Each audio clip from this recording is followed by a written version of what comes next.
O Tanjobi omedetou gozaimasu. Isto é japonês para parabéns. O Observador faz 12 anos e, em vez de bolo, oferecemos uma visita ao Japão com a Pinto Lopes Viagens. Assine por apenas 39,90€ e habilite-se a ganhar. 12 anos a escrutinar o poder, 12 mil quilómetros para celebrar. Assine hoje em observador.pt. Arigatou.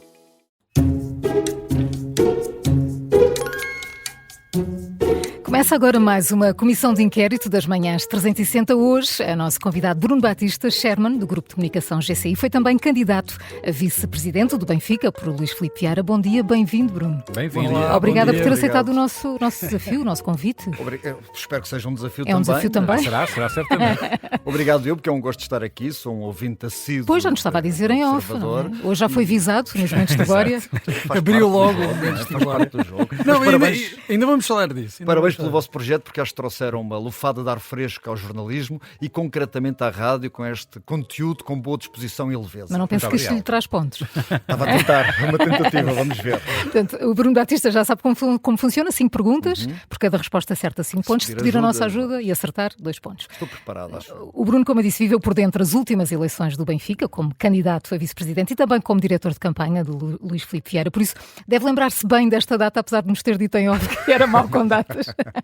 Em que eleições, em que ano Vieira conseguiu a maior percentagem de votos? Se calhar está bem presente por causa da última campanha, sim, não sei se estará. Como eu vos disse, sou péssimo com datas, mas terá sido nas de 2019? Ou então nas de 17 antes? Também não, péssimo. Dá lá aí mais. Eu fui, mas foram 70 qualquer coisa por cento, ou 60 e muitos na sua maior vitória. Eu fui ao site do Benfica, portanto isto está no site do Benfica, eu espero que esteja certo. Deve estar com certeza. Porque houve eleições em que Luís Filipe Vieira praticamente não tinha oposição. Sim. Então vamos lá, 2004, 2006 ou 2016?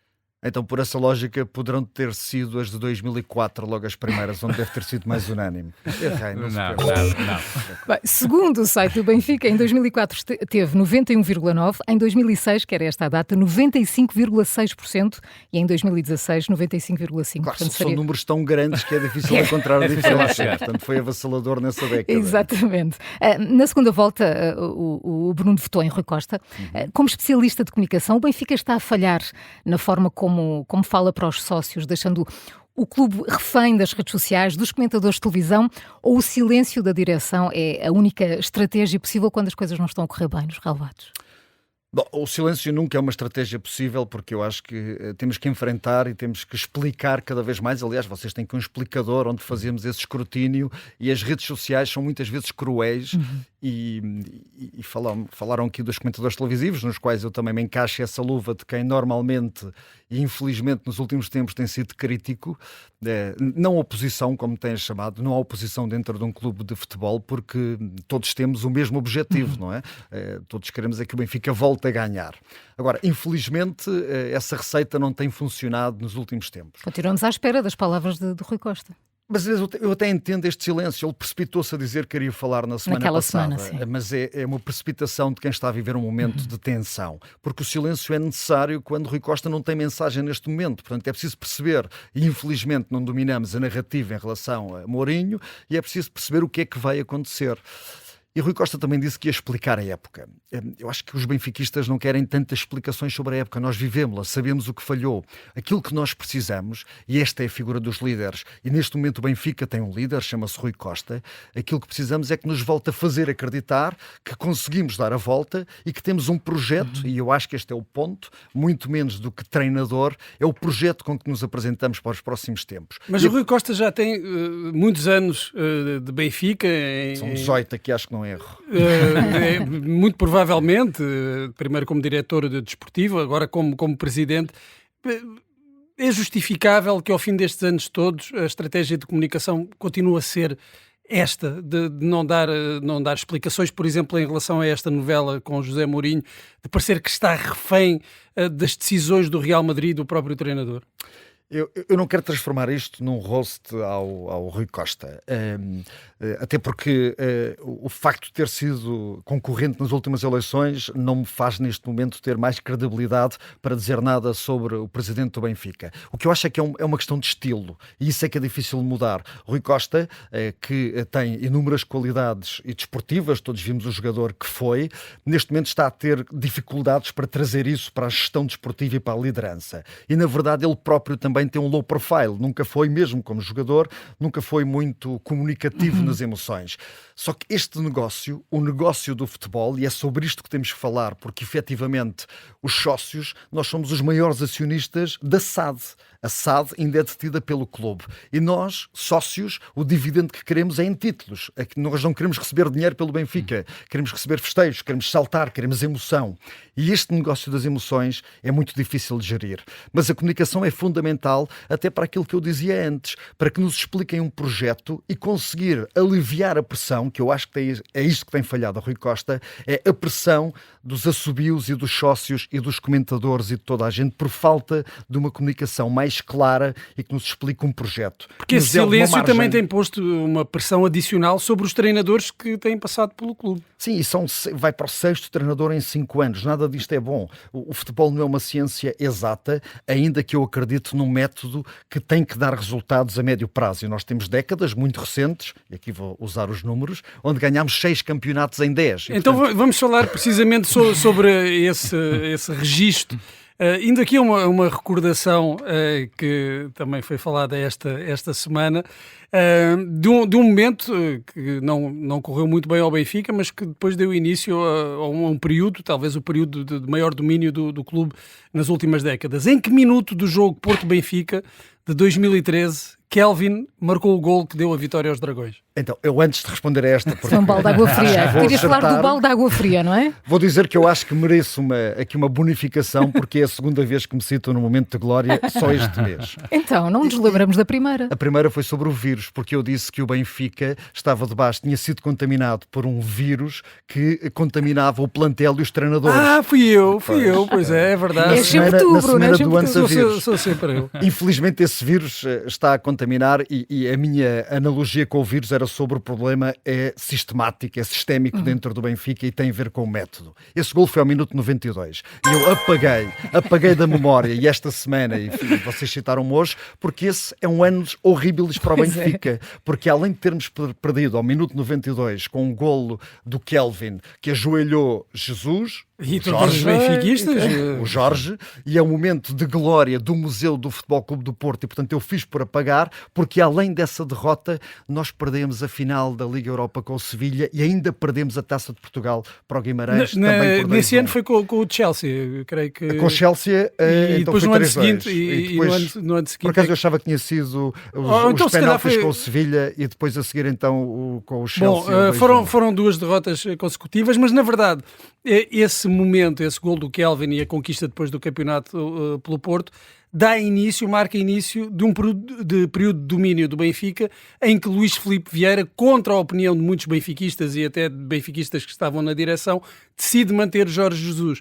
Luís Filipe Vieira foi o grande obreiro desse período de domínio do Benfica.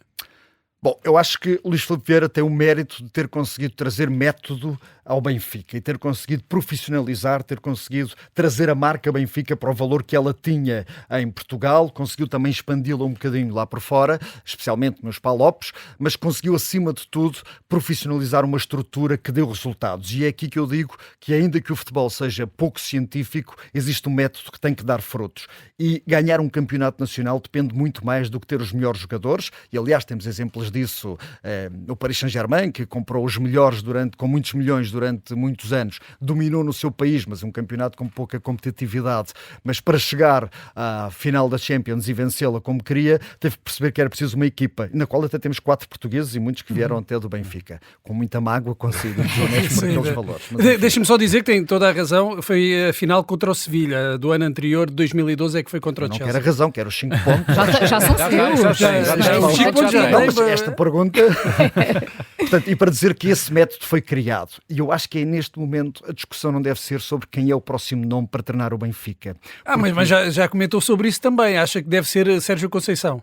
Eu disse que perguntaram sobre Sérgio Conceição, e Sérgio Conceição é um treinador que merece elogios por aquilo que já ganhou e pelo método, pela forma e pelo perfil que tem. Eu acho que a discussão não é sobre um nome. Apesar de, e assumo isto, eu acho que Sérgio Conceição fazia falta neste momento ao Benfica, um treinador com o perfil de Sérgio Conceição, e a minha expressão até foi porque é preciso dar um murro na mesa, porque é preciso liderança. Murros na mesa acho que era capaz de dar. Fazem falta, não é? E sim, Sérgio tinha capacidade para isso. Mas a minha visão tem a ver com o perfil do treinador. Eu acho que é preciso olhar para o Benfica, aplicar uma estratégia, ter um planeamento a pelo menos 3 anos, com estabilidade de treinador e com um projeto que para mim, e desmistificando isto sobre um projeto esportivo, porque parece um daqueles soundbites fáceis de vender na rádio para conseguir clickbites, o projeto esportivo no Benfica, o que eu defendo é olhar para o Seixal. Aquela formação tem 9 campeões do mundo de sub-17, a maioria a jogar na equipa B, 7 eram titulares da nossa seleção, campeão do mundo e campeão da Europa.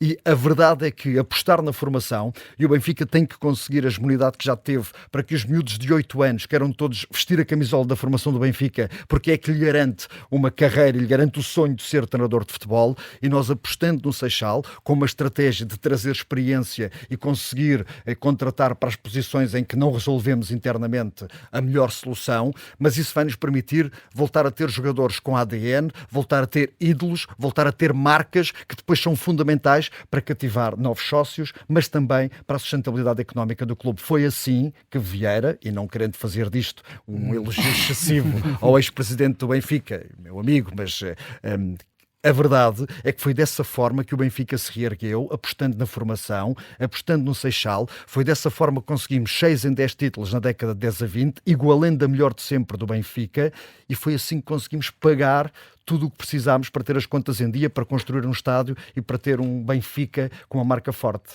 Muito bem. Vamos em frente, Bruno Batista. 5 pontos, já são seus. Como se chama o cantor que deu ontem o maior espetáculo do ano na Luz? Estou a brincar. Essa era fácil meio que demais. sacado. E antes que vocês façam a piada, eu não perco uma oportunidade de ver o Estádio da Luz em festejos, com fogo de artifício. Coisa Quem diga que foi o melhor momento, o maior espetáculo dos últimos 7. Mas eu aí tenho que dizer uma coisa, porque eu frequento o Estádio da Luz, vivi fora de Lisboa há muitos anos, sou alentejano e, portanto, vim para Lisboa já bastante tarde, mas nos últimos 15 anos tenho lugar que rede passe no Estádio da Luz. E o momento mais emotivo dos 15 anos, vivi o Tetra, vivi tudo isso, mas o golo de Turbin contra o Real Madrid, que nos deu a passagem aos playoffs, foi talvez o mais emotivo por tudo. Aquilo foi cinematográfico, parecia tirado de um melhor guionista sobre subir o guarda-redes no último minuto, e reparem, não só passámos em frente eliminando o poderosíssimo Real Madrid, como ainda por cima relegámos o Real Madrid para um play-off e não teve o acesso direto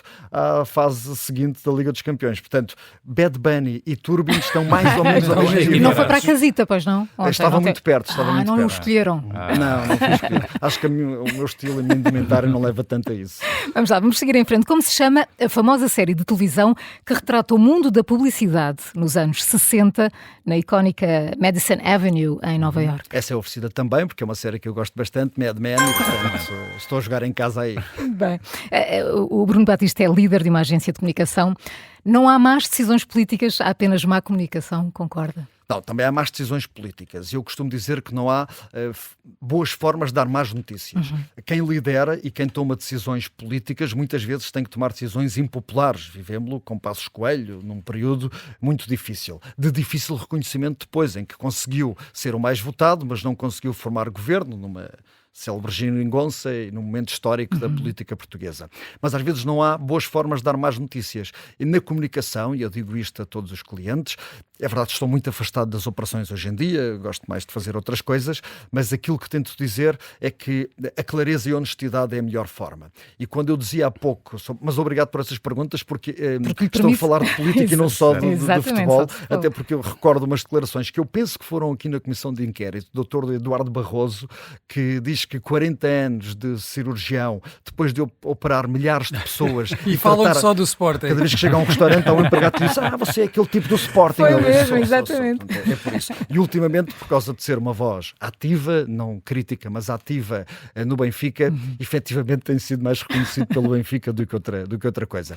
Mas dizer que a honestidade tem que fazer parte do cardápio, quer dizer, não dá para maquilhar nada. Podemos encontrar as palavras exatas para tentar transmitir uma forma menos negativa, mas na verdade as más notícias têm que ser dadas. Mas não é só uma questão de transmitir más notícias.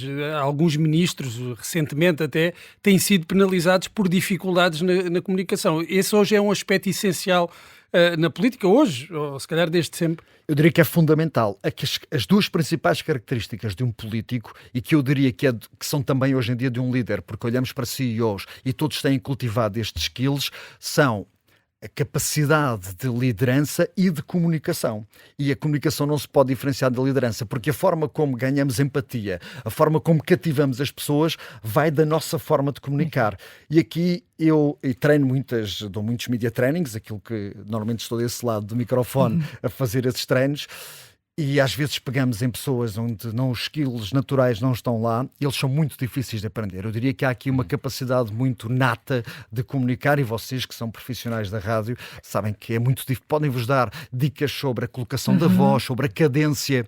Mas quer dizer, eu acho que ninguém consegue todos os dias e durante todo o tempo ser uma personagem, não é? Seriam atores e não seriam comunicadores. E na política é isso, é a capacidade de liderar, é a empatia, é o carisma que se tem ou não se tem, e depois a forma de comunicar. Sim, fundamental. Ora bem, já que estamos a falar em política... E vão 10 pontos. Aí vão 10 pontos. Quem foi, Bruno Batista, o cabeça de lista pela AD em Porto Alegre em 2025? Posso dar uma ajuda? 2025... Posso já dizer que foi um ministro, um atual ministro. Sim, foi o ministro da Economia. Deixa-me lá ver agora. Até agora está tudo bem. Deu-me uma branca, o ministro da Economia, do Território. É isso mesmo. Da coisa territorial. Estou com o nome debaixo da língua. Não me vai sair uma ajuda, que não me vai sair. São 3 nomes. Pois é, eu assim que disserem sei logo, porque é o ministro da Economia. Acho que vamos aceitar.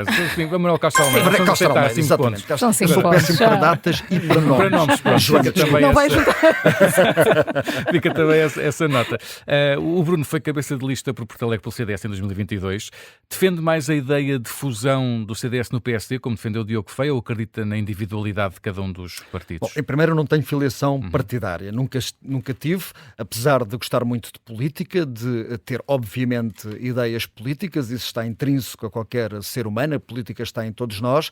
Fui candidato pelo CDS por uma questão de afinidade e de amizade muito forte com Francisco Rodrigues dos Santos, que já aqui esteve com vocês também, e que é dos meus melhores amigos, ou das pessoas com quem mais partilho pensamentos e daqueles que mais me inspira até no seu pensamento.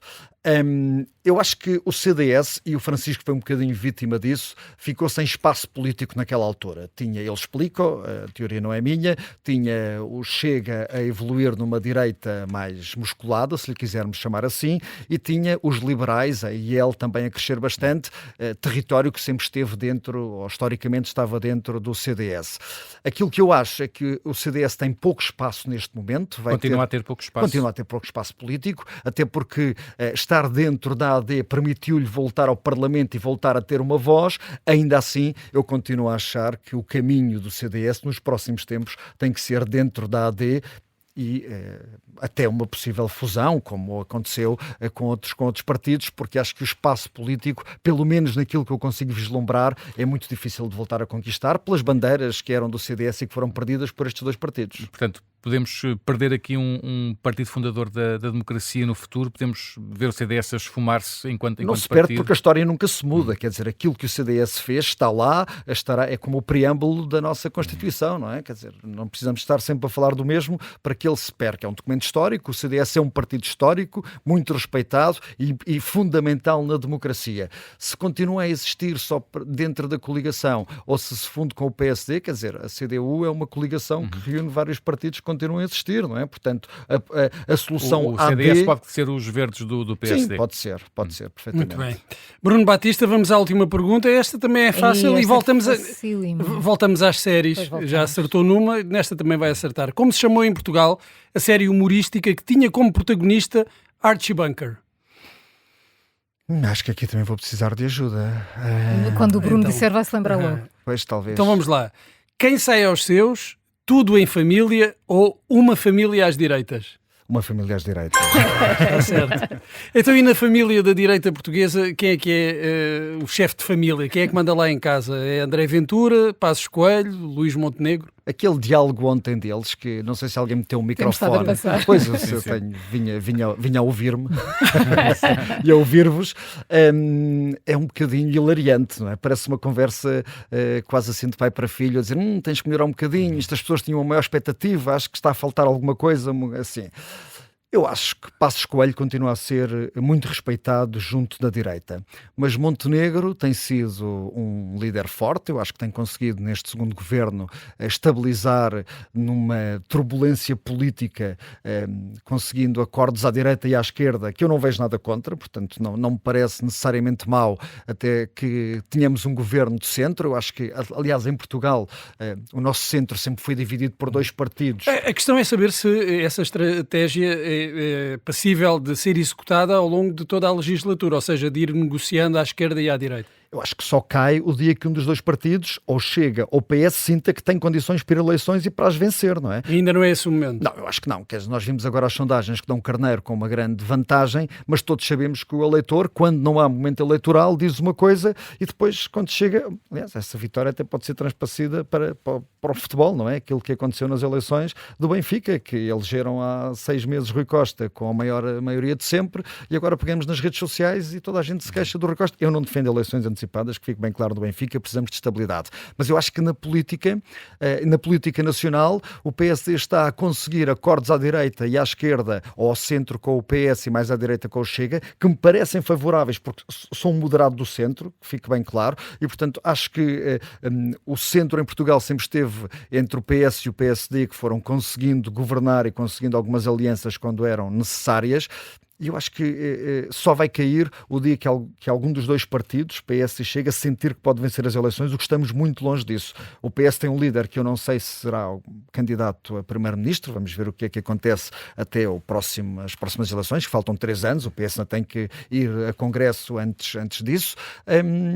E o Chega com André Ventura, que dá uma ideia que me tem perdido um bocadinho de gás, fruto do bom desempenho deste governo, aos olhos da opinião publicada, aos olhos das pessoas na rua. Quando não se fala todos os dias do governo, é bom sinal.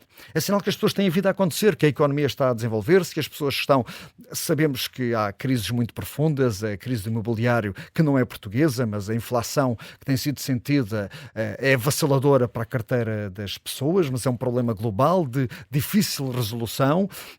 A saúde com os seus altos e baixos. Vem aí um momento difícil para qualquer ministro da Administração Interna. Espero que Luís Neves consiga, com os skills de comunicação que tem, explicar às pessoas o problema dos incêndios, em que não há nenhum dispositivo que consiga responder a um pico do momento, mas eu acho que no geral este governo tem conseguido levar o dia-a-dia do país para a frente. Portanto, Luís Montenegro é o líder da direita. Sim. Neste momento. Bruno Batista conseguiu 17 pontos, é um bom, não é? 17 em 25, 17 pontos, que jeitão que davam ao Benfica. Em 30 segundos, quem é que gostava de ver treinar o Benfica?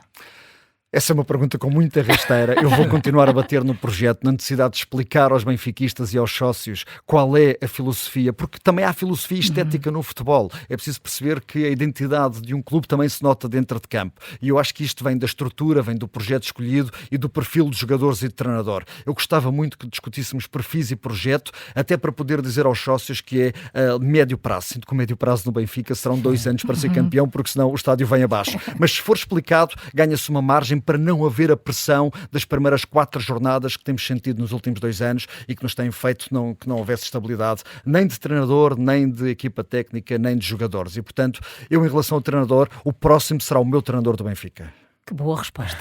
Vê se logo percebe comunicação. Se fosse assim, investia nisso na comunicação. Obrigada, Bruno Batista. Foi um gosto. Muito obrigada.